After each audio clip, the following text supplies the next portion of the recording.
I really don't know if Dungeons and Dragons is ever gonna recover from this.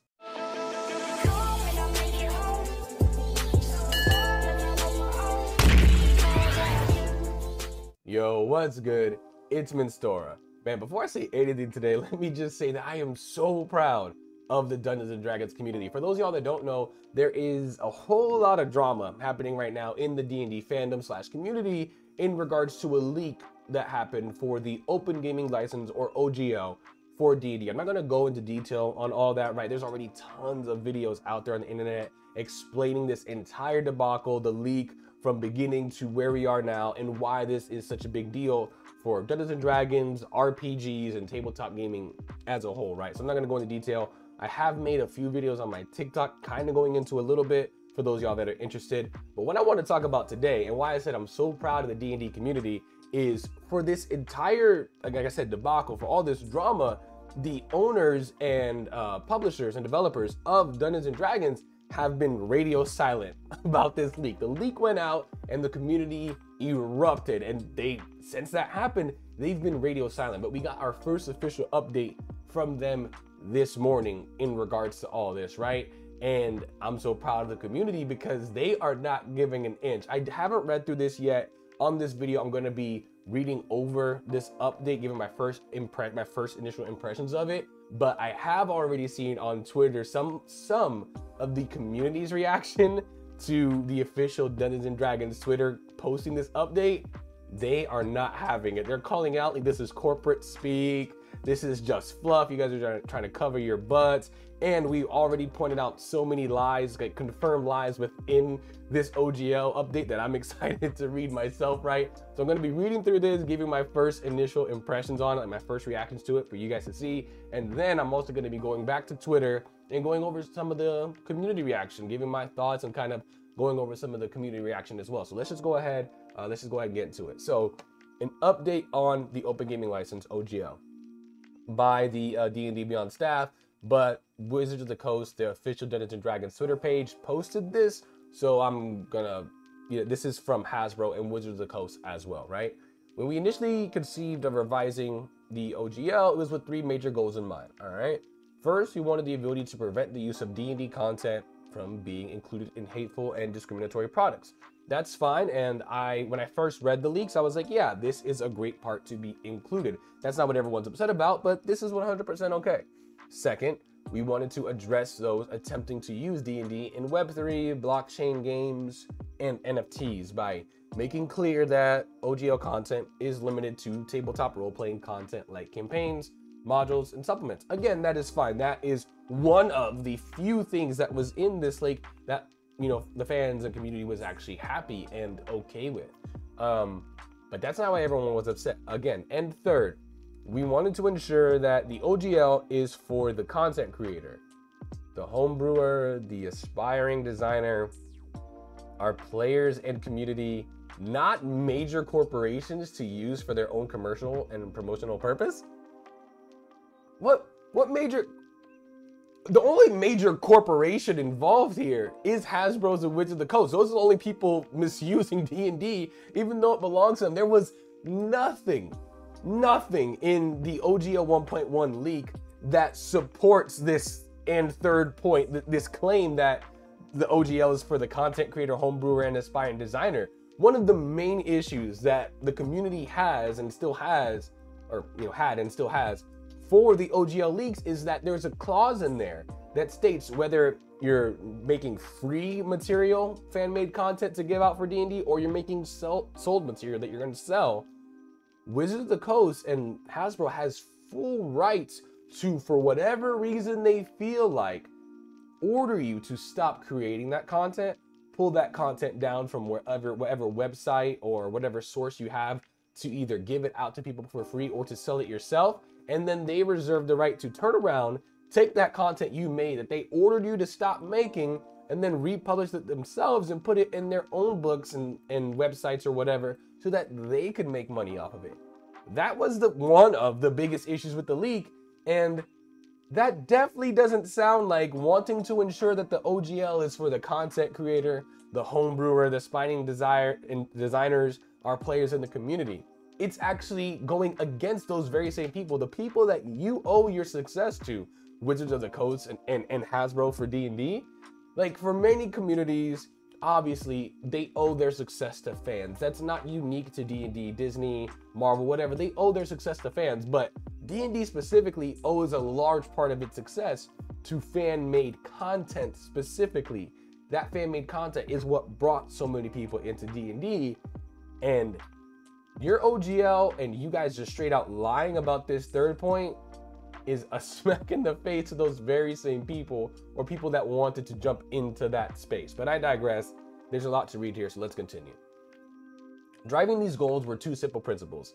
Our job is to create good stewards of the game, and two, the OGL exists for the benefit of the fans. Nothing about those principles has wavered for a second. Again, everything I just mentioned goes against all that. There is no incentive for anyone, either current, fan content creator or aspiring new fan content creators, to jump into making fan-made stuff for D&D, to jump in or either continue or start making fan-made content with the leaked OGL, because as I said earlier, it states they have no protections on the stuff they make. At any point you could step in and say, oh, you made a nice subclass there, I want it, give it to me, and then turn around and republish it and put that subclass in their own books, fan art that's made, or whatever. So again, you've just been caught with your pants down in regards to this. It just comes off as a blatant lie.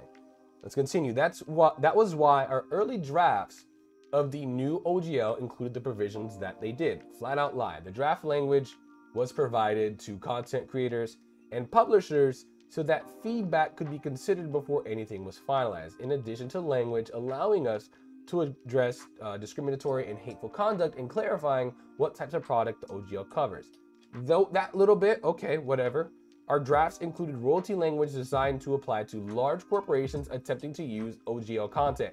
It was never our intent to impact the vast majority of the community. Again, caught you on a lie, because while yes, the structure of Dungeons and Dragons, of Wizards of the Coast, and Hasbro getting royalties for fan-made content was that you only start to pay royalties if you make over $750,000 with a fan-made content, right? One of the issues is that according to the language, I believe it was on gross profits and not net, but that's another issue. But the OGL leak stated that WotC, Wizards of the Coast, reserves any right at any point in time to change this agreement. So yeah, right now it says, oh yeah, we're just targeting major corporations. Not major corporations, cut that language out. It's just a few companies that have sprung up and were able to find mild success making D&D fan content. Don't label those companies as major corporations, right? Whatever.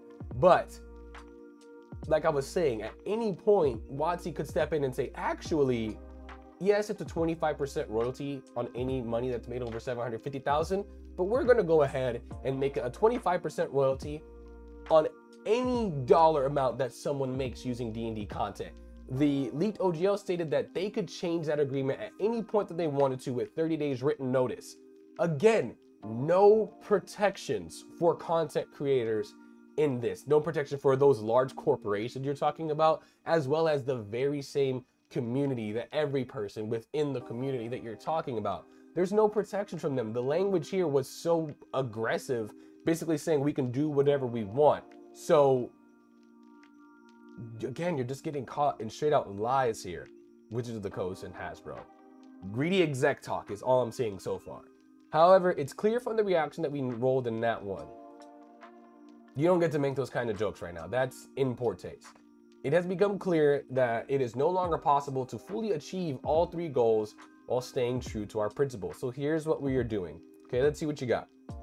Let's see how you're going to make this right. The next OGL will contain the provisions that allow us to protect and cultivate the inclusive environment we are trying to build, and specify that it covers only content for TTRPGs. That means the other expressions such as educational and charitable campaigns, live streams, cosplays, VTT uses, etc.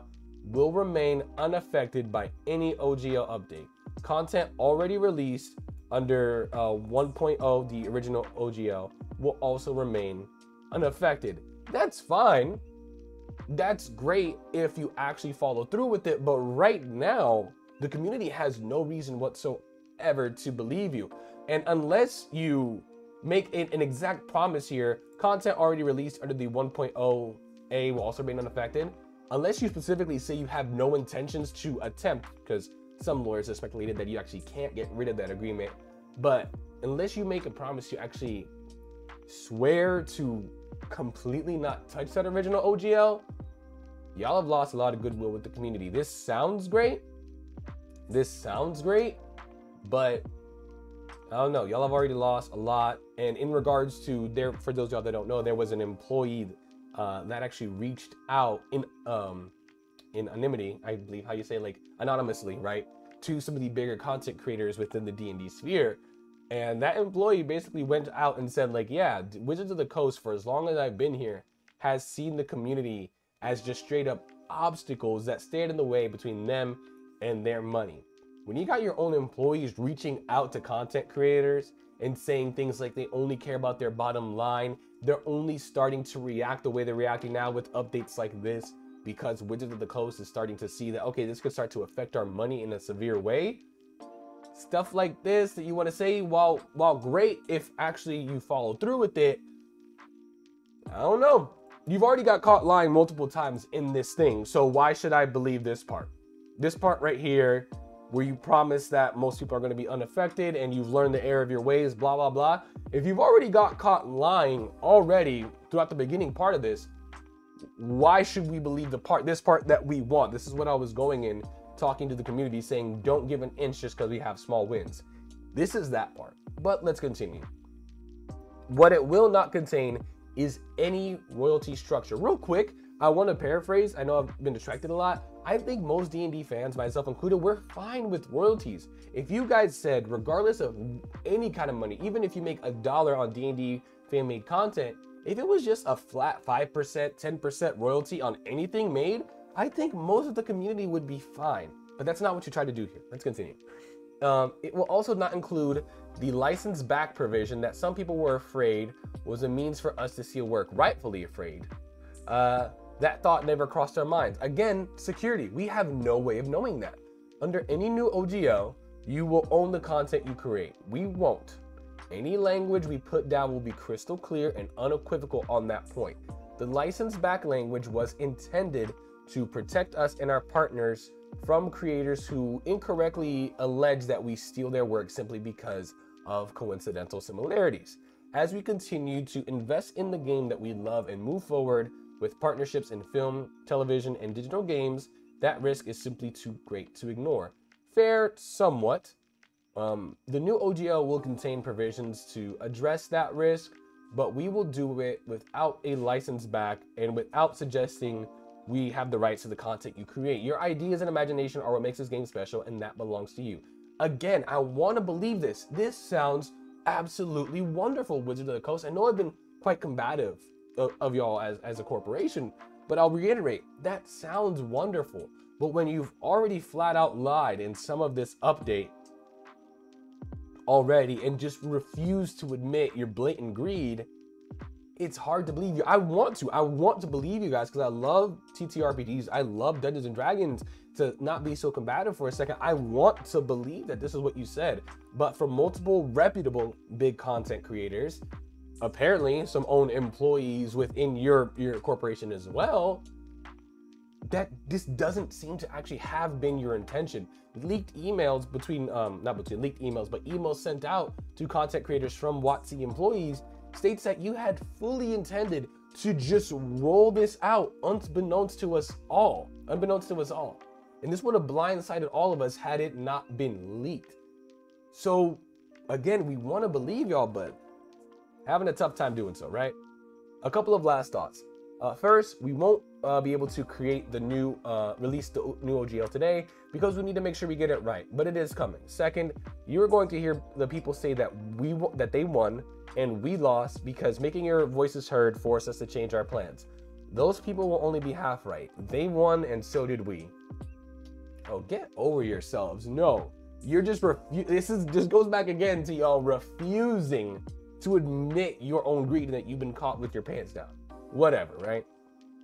Our plan was to always solicit the input of our community before any update to the OGL. Not according to employee emails. Not according to employee emails. According to that, the intent was just to go ahead and get this out.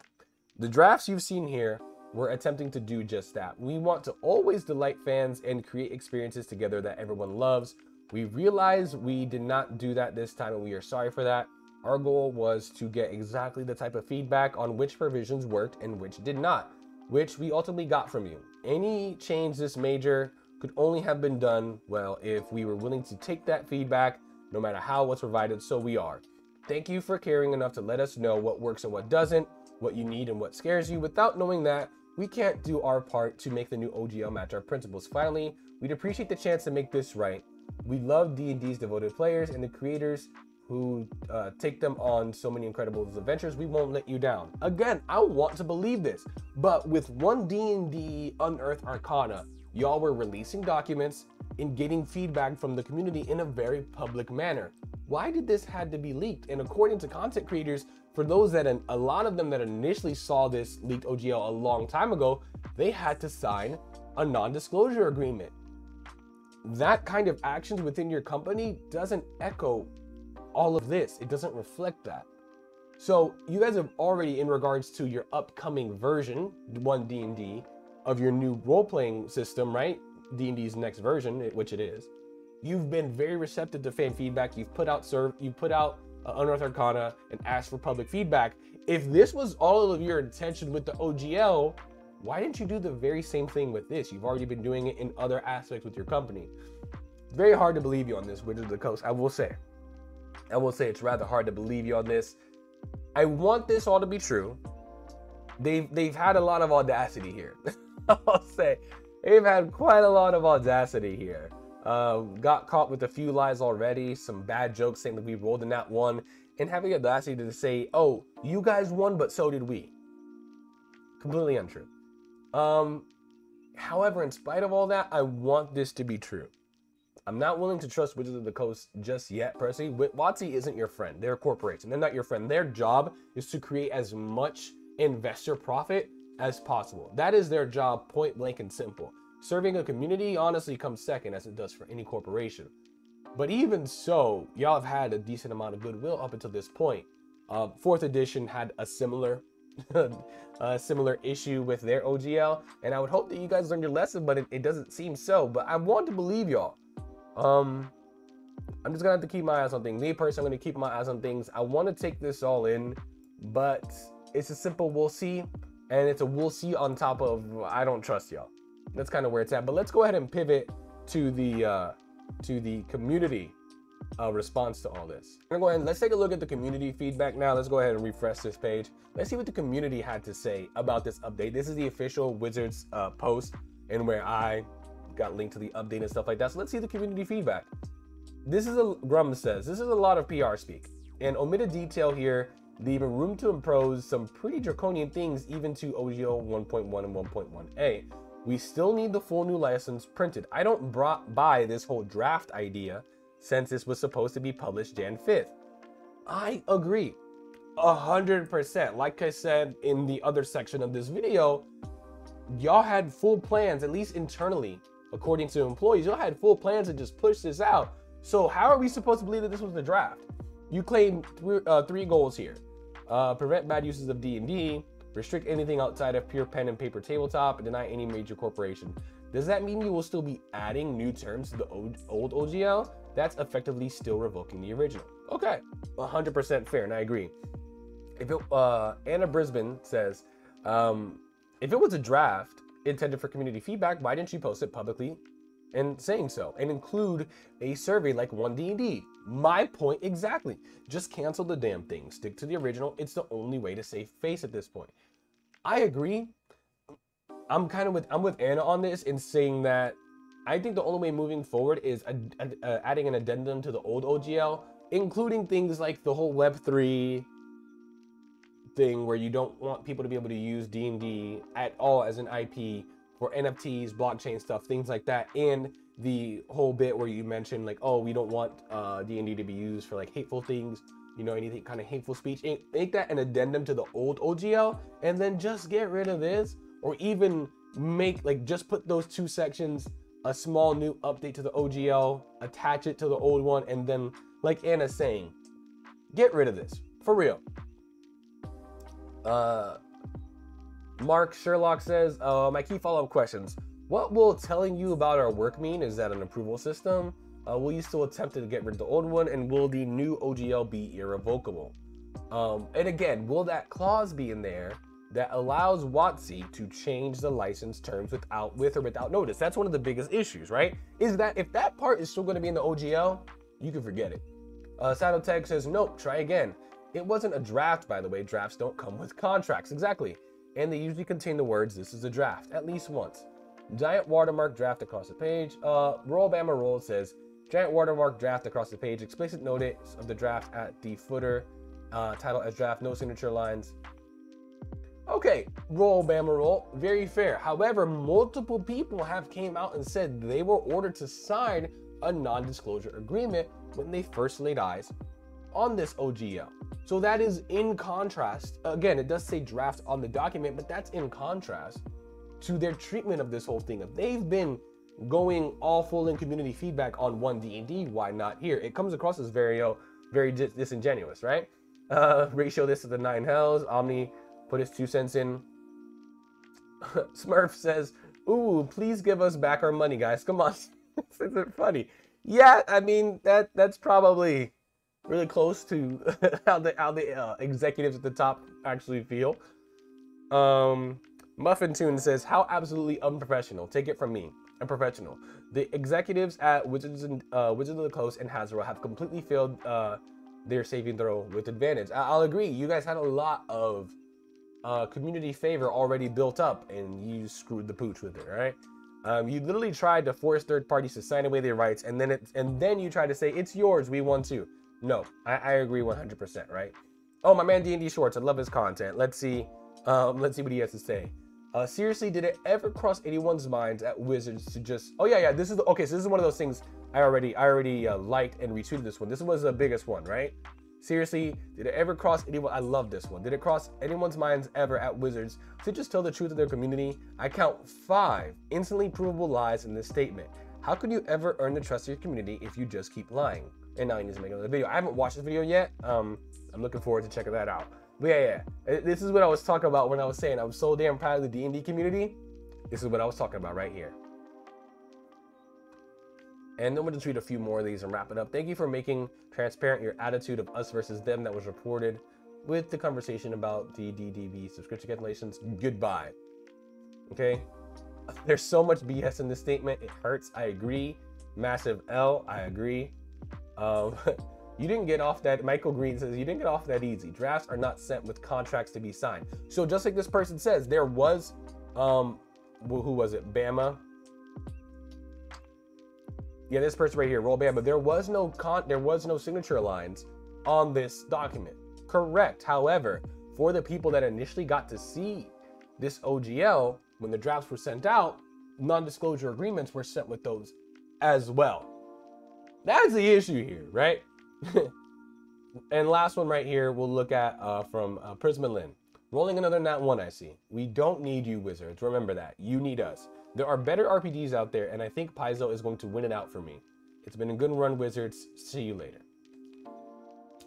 I myself, I'm not going to say I'm gone completely with Wizards. I'm going to stick around, but only to see how this turns out, right? I've got a few campaigns going on right now in D&D, and it is very hard for my players that are invested. Some players that I wouldn't even consider really in the D&D community at large, right? They just kind of play D&D once every week or so, and that's all their involvement with D&D, but they're still really excited to do so. For them, I'm not going to say, oh, Wizards is screwing up. You know, we're canceling the session. We're moving on to something else. I'm not going to do that. But at the very same time, I still don't trust them. I can clearly see through a lot of the lies in this statement. And I'm not going to support anything Wizards does financially until I see some major improvements. That's the video for today, y'all. Sorry, I know it's a lengthy one. But I just wanted to give my initial reaction to this update, as well as go into detail a little bit on how the community is feeling. And man, this dumpster fire did not get put out at all with this update from WotC, man. We'll see where things go. I want D&D to succeed. I want to see a lot of these things that they were talking about actually implemented properly, but I don't have trust in WotC and Hasbro's as corporations to do so. Because while yes, all corporations share the same desire to maximize investor profit, plenty at least attempt to show they care in doing so while still caring for their community.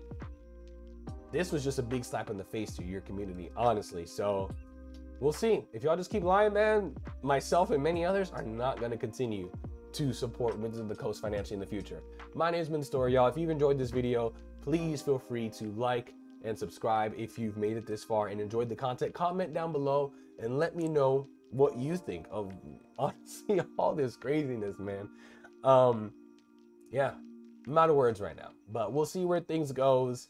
And remember, Wizards of the Coast doesn't need you. You need them. D&D belongs to us. And there's so many great RPGs that you can play with your friends. Don't feel defeated just because D&D is going the direction it's going right now. Y'all be easy. I'll catch you on the next one. Peace.